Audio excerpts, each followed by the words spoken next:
there. Welcome back to another episode of Women with Good Chat. I'm here with my good buddy Pam. Hello, Amanda. How are you? Good. Excellent. We're digging deep today. We are digging deep today. Hence the wine. Cheers. Cheers again. Okay. Part 2 of digging deep. Part 2 of our episode on sibling relationships and how to deal with them going forward after whatever your experiences were as a child, teenager, parent, etc. So we're going to dive right in and maybe give, again, a little bit of background. So you're going to chat about your relationship with your brother? Yes. Okay. Yeah, sure. So I think, in thinking about this going forward, I think my position on it is really important to let go of some of those expectations that we may have had about what our sibling relationships are going to look like. Just like the fairy tales we're told about what your romantic relationship is going to look like, that you're going to find this best friend that's always going to be there. All of those things, there's a lot of these fairy tales around about what a sibling's going to be. And I think especially for women, there's quite that archetype of, you and your sister, right? And you're the closest thing and you're going to go through the world together and you've got these similar experiences which are going to bond you. And I think that's a problem. Like any of those fairy tales, like any of those expectations, every time they don't come true, they invoke that kind of sense of worry, anger, grief. So I think it's important to get rid of that. And I think for my brother and I, as really the two surviving people of my generation, we don't have a lot of scar tissue going back. So it's not like we've got to take apart scar tissue. But our life circumstances have not made it easy for us to spend a lot of time together. We haven't shared a lot of our experiences with our kids when they were younger for that. So we're in the position where we're trying to establish those bonds. And I think the important thing is to let those bonds be what they are. So for example, a little while ago, my brother does quite a bit of traveling with his profession. He's at conferences. He lately has asked me to go to a few conferences with him. Love it. And the result is, he's very busy when he's at a conference. It's not like he's got a lot of time, but even if it's 5 hours, even if it's 7 hours over a period of 3 or 4 days, it's time with him. It's a drink here. It's a dinner there. It's an experience. And that is the best we can do right now. And it's really important we do it. I think it's great. Okay, so that's how I'm dealing with it. I just was out actually for a visit with him in May. And again, he was working full time. And in the past, I might have said, you know what, you're working full time. I'm not going to see you much. Now I would say, you're working full time, but if you're ready to have me, I'll see you when I can. We'll do what we can. And I'm glad I'm doing that. No, I think I think it's absolutely lovely. You guys should start your own blog about your travels together. Making it work. I really love it. I'm going to go on camera too and say that I want to meet this bro. I haven't met yet.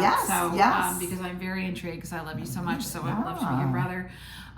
Okay, so I'll touch briefly on my situation. So as I mentioned before, I have 2 older sisters and they're several years older than me. So I can't say I got to know them very well, although I did have a good, close relationship with my eldest sister when I was little.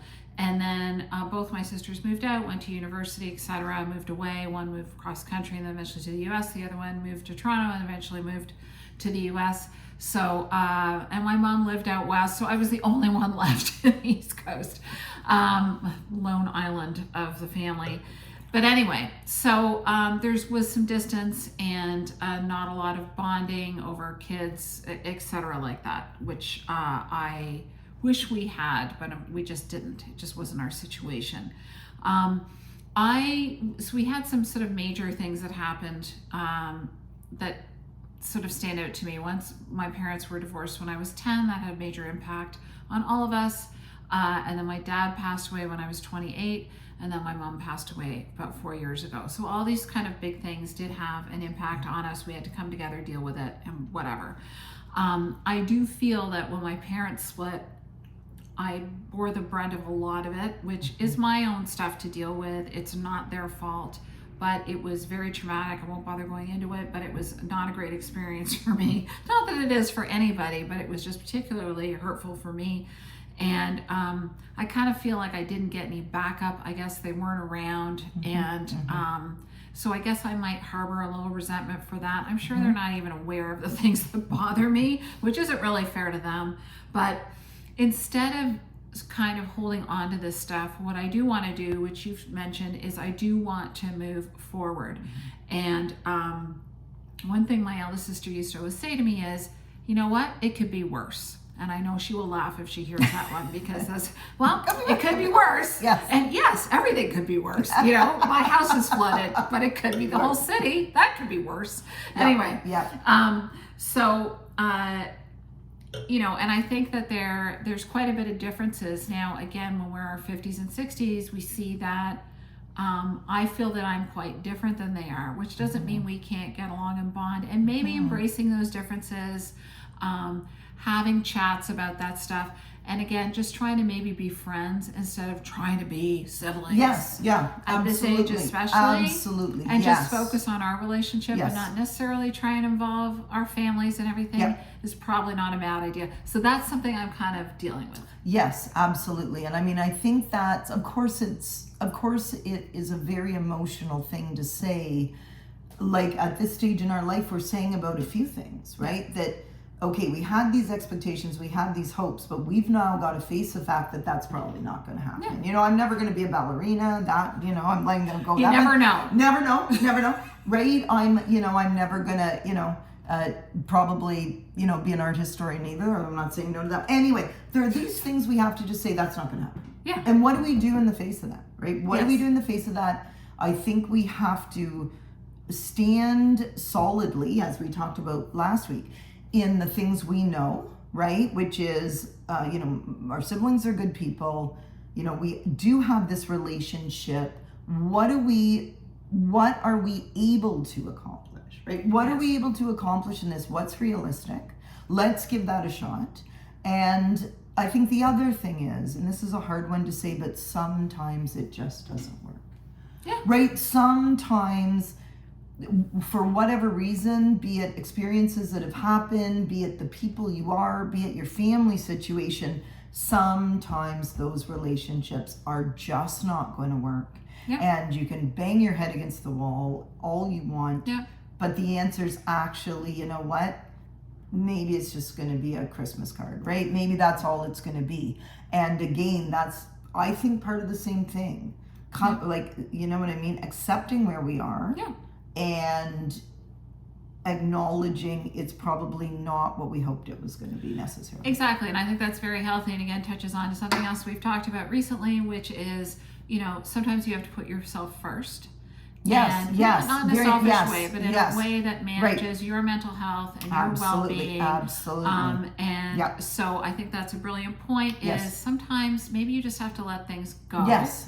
Or at least let go of the expectations. Yes. Yep. And if you send a card a few times a year, again, my eldest sister's very good about that, and maybe that's enough for her, right? Yes. She's making an effort, and she does, and I think in her own way, she's trying to take on the role that my mom had, which was to keep all of us kind of informed of what's going on. Yes. And, and you've got to be thankful for those things. Like, I could have no sisters at all. Right, yes, no, yes. And so I think, embracing what is possible. Yes. And not what is impossible. Right. And being kind to each other. And that might just be, okay, so we're going to have a few text messages a year. We're going to have a couple of phone calls. Yeah. Hopefully we'll see each other.